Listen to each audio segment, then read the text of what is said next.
Assalamualaikum warahmatullahi wabarakatuh.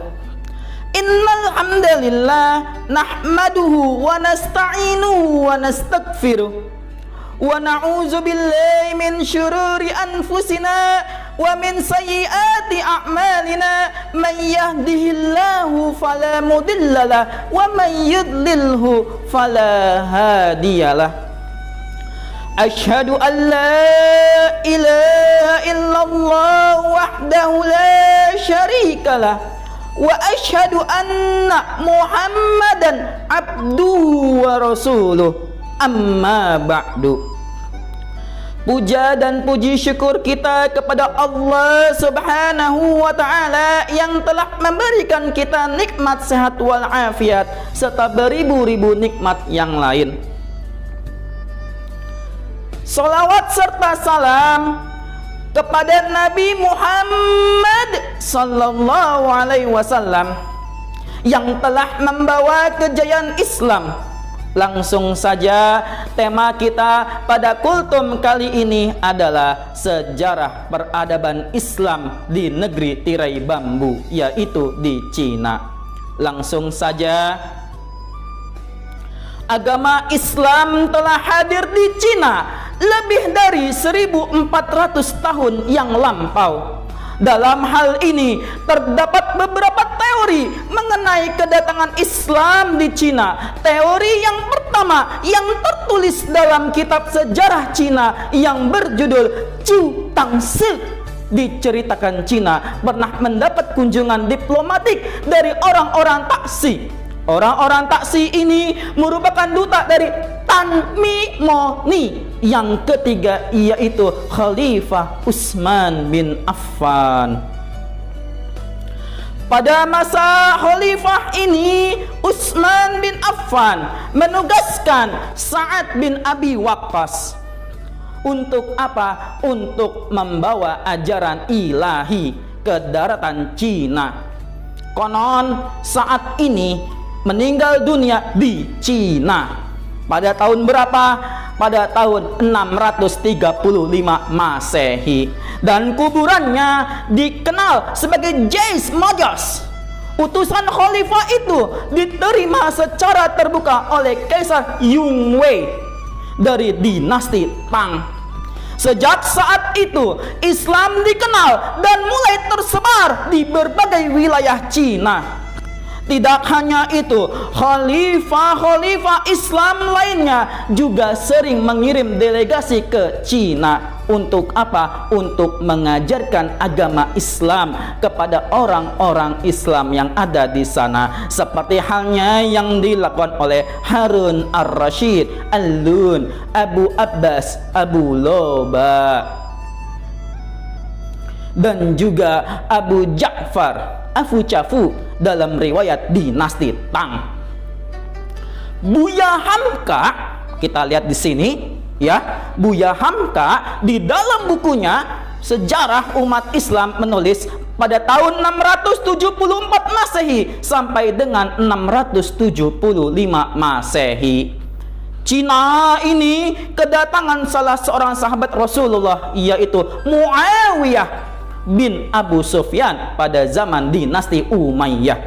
Bahkan disebutkan setelah kunjungan ke negeri Cina, Muawiyah melakukan observasi di tanah Jawa, yaitu dengan mendatangi kerajaan Kalingga.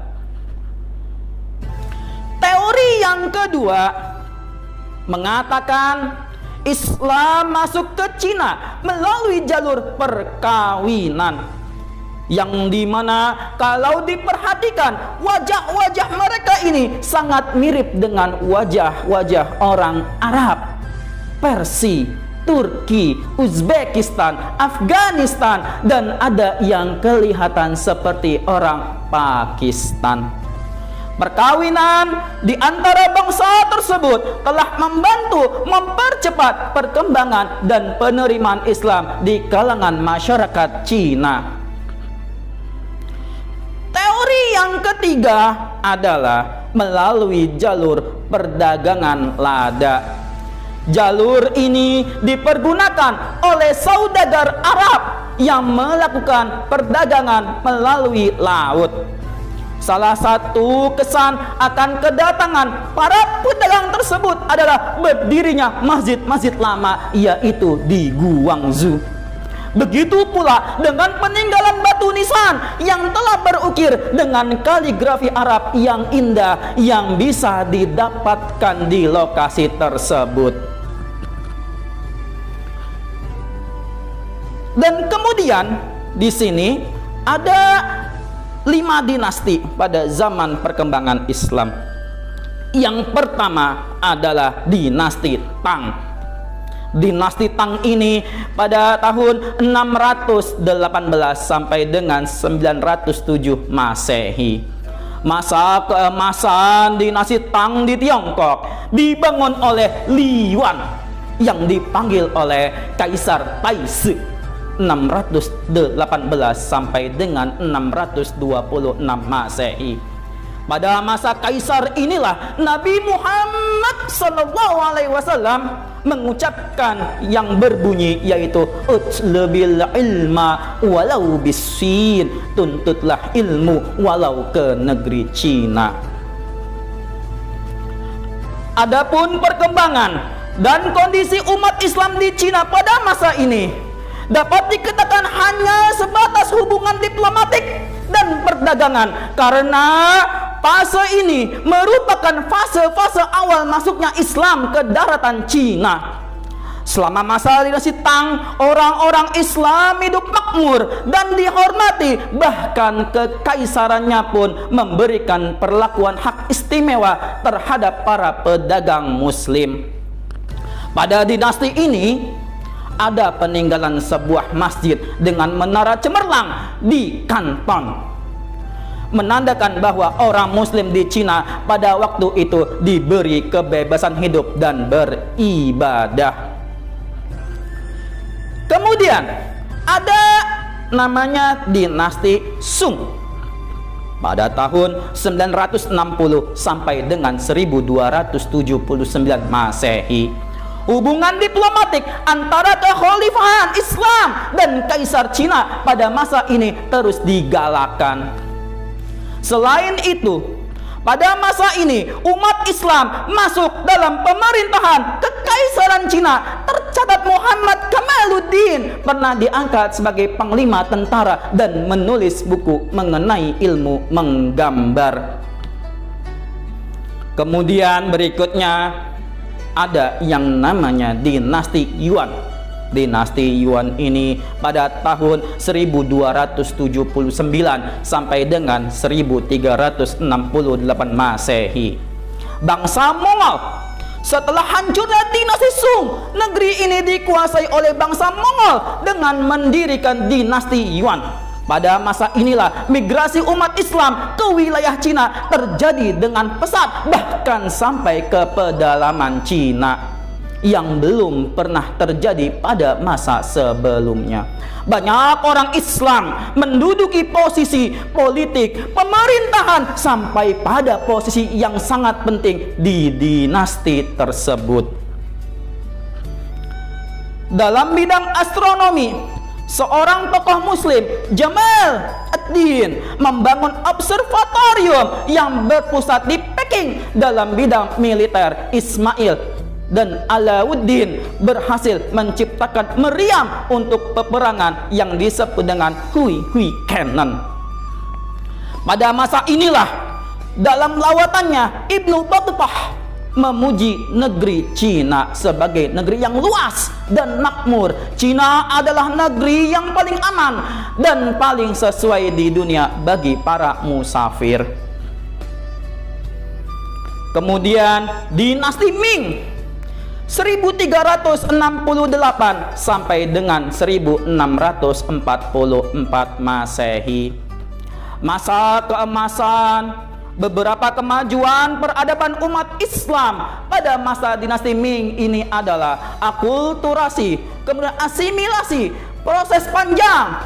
Akulturasi ini, dua kebudayaan terlihat mewarnai dinasti ini. Nampak dari berkembangnya porselin dengan hiasan ukiran-ukiran Arab, kemudian makam, kaligrafi Cina, dan sebagainya. Dalam hal asimilasi ini, Contohnya proses di mana setelah orang Islam menikah dengan wanita, Han berganti nama. Misalkan lagi Khalid menjadi Kha, Abdullah menjadi Lah, Daud menjadi Dah, Sa'ad menjadi Sa.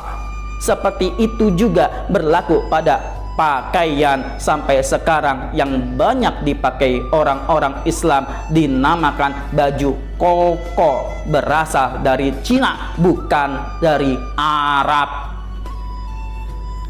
Gerakan keagamaan, munculnya gerakan tasawuf, sufi, dan aliran sekte keagamaan. Adapun gerakan tasawuf yang berkembangnya adalah tarekat, qadariyah, naksabandiyah, jahariyah, dan khufiyah. Dan yang berkembang pesat adalah tarekat naksabandiyah di Xinjiang. Kebijakan-kebijakan saat itu sangat menguntungkan. Untuk siapa? Untuk umat Islam, dan umat Islam pun loyal dengan dinasti Ming. Ini dibuktikan pada masa pendudukan bangsa asing, Manchu namanya. Umat Islam terus-menerus memimpin pemberontakan ketika itu. Dalam bidang pendidikan dan sains terjadi penerjemahan buku-buku ilmu dan juga astronomi dari bahasa Arab ke Cina, dan juga penerjemahan Al-Quran dalam bahasa Cina. Setidaknya pada pemerintahan Zhongshan, kaisar terakhir dinasti Ming, pendapat lain datang dari Tin Yingma, penerjemah Al-Quran ke dalam bahasa Cina. Benar-benar telah selesai pada tahun 1927 oleh Mr. Li Texing dalam bidang astronomi. Berhasil membangun observatorium untuk mengamati peredaran bintang dan planet. Menurut Sachiko Murata, ada dua tokoh sufi yang sangat berperan dalam alam pikiran umat Islam Cina, yaitu Wang Taiyu dan Liu Qing. Karya utamanya Wang Taiyu adalah Cheng Chou Chen, Cheng tafsir hakiki tentang ajaran sejati. Kemudian Cheng Chen Tang Shan, ajaran agung yang suci dan hakiki. Dan His Cheng Cheng Ta, yaitu jawaban yang benar tentang kebenaran sejati. Kemudian dinasti Qing 1644 sampai dengan 1912 Masehi. Bangsa Manchu pada masa ini tidak ada perkembangan yang berarti, dan justru ketertindasan dan pemberontakan karena orang Islam ditekan dan dijadikan musuh oleh dinasti Qing, yang mana dinasti ini adalah orang asing yang menduduki Cina setelah dinasti Ming berhasil dikalahkannya. Sekarang ini kaum komunis telah benar-benar menyempurnakan pengawasannya terhadap Cina. Mereka telah menghapuskan wakaf yang telah diwariskan kepada masjid-masjid dan kelembagaan agama lainnya sepanjang zaman. Harta wakaf adalah merupakan soko guru bagi praktik keagamaan di Tiongkok dan juga negara Islam yang lainnya. Islam sangat goncang ketika itu. Akibat tindakan ini dan itu berpengaruh besar dalam tatanan sosial, ekonomi, maupun politik dan budaya masyarakat muslim di negeri itu. Mereka menggantikan huruf Arab pada masyarakat Xinjiang dan Gansu menjadi huruf Cyrillic. Orang tentu saja dapat membayangkan atas dua perkara yang menjadi objek komunis tersebut. Demikian pula dengan pajak untuk membiayai sekolah-sekolah muslim sama sekali telah dihapus oleh komunis. Serta dalam bidang kehidupan sosial pun kaum muslimin dipaksa hidup dalam satu kondisi di mana mereka tak dapat mengelakkan untuk memakan daging babi yang telah berabad-abad lamanya ditinggalkannya.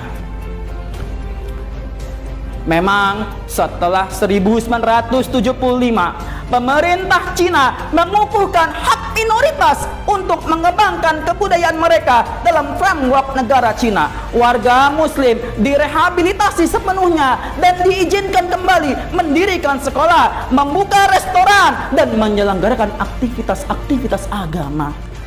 Tetapi ini semua tetap terkekang karena pemerintah Cina menghendaki integrasi Muslim ke administrasi lokal dan tetap memperdaya kekuatan Muslim di Cina. Inilah sekilas kondisi Islam hari ini di negeri tirai bambu. Mengenai hal ini, ada artikel yang terbit pada tanggal 28 Desember 1956 dalam harian Guangming. Nah, kesimpulan dari ini tulisannya adalah kurangnya perhatian pemerintah terhadap umat Islam yang ada di wilayah itu. Dan juga berkata penulisnya tidak sependapat dengan pandangan bahwa kaum komunis akan berhasil dalam usaha mereka untuk membinasakan Islam di Tiongkok. Suku Uighur merupakan salah satu suku minoritas yang ada di Cina dan penduduknya rata-rata beragama Islam seperti halnya etnis Rohingya di Myanmar. Suku ini juga mengalami diskriminasi di negaranya. Nasib malang suku Uighur berawal saat Perang Dunia. Saat itu warga Xinjiang termasuk Uighur berusaha bergabung dengan Soviet. Pemerintah Cina juga menaruh rasa curiga pada suku Uighur. Mereka dianggap ingin melepaskan diri dari Republik Rakyat Cina. Ditambah lagi muncul isu diskriminasi dari lembaga Human Rights Watch yang mengatakan lebih dari 10 juta suku Uighur dipersulit untuk membuat paspor. Akibat diskriminasi tersebut, bangsa Uighur menyerang balik bangsa Han. Sasaran utamanya adalah para aparat dari etnis Han. Serangan paling keras terjadi pada Januari 2007. Diperkirakan ada 18 suku Uighur ditembak mati dengan tuduhan bahwasanya bergabung dengan jaringan teroris internasional. Umat Islam di Cina telah sangat lama sekali dan mengakar. Walaupun ketika Cina berubah menjadi negara komunis, Islam ditekan dengan sangat berat, tetap saja Islam tidak pernah punah sampai hari ini. Berbagai perkembangan peradaban juga bisa diraih umat Islam Cina sampai hari ini. Gerakan tasawuf dan ilmu pengetahuan juga berkembang, bahkan sampai penerjemahan berbagai ilmu pasti dan juga astronomi pun sudah dilakukan oleh umat Islam di Cina. Terlebih juga penerjemah Al-Quran ke bahasa mereka. Wahai anak-anakku sekalian, bersyukurlah kalian di Indonesia. Kalian bermasyarakat dengan yang mayoritas warga muslim dan makan makanan halal banyak tersebar di berbagai pelosok. La in syakartum la azidannakum wa la in kafartum inna adzabi la syadid. Syukran. Wassalamualaikum warahmatullahi wabarakatuh.